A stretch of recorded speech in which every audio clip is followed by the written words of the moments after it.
民国80几年，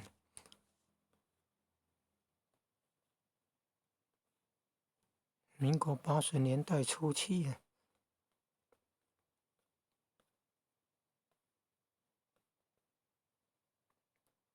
不到20K， 基本薪资不到20K， 18000多，然后再加上什么教师研究会的钟点会比较多了，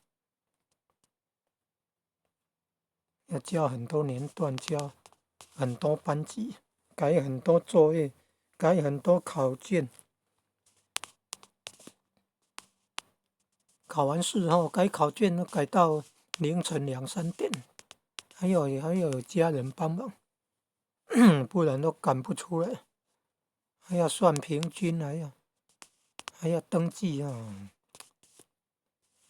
最伤害身体健康就是要熬夜改考卷，算平均，登记啊，处理考卷。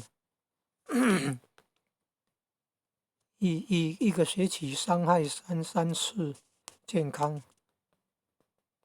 ，3次而已嘛。你看那累积下来会伤害多少的健康啊？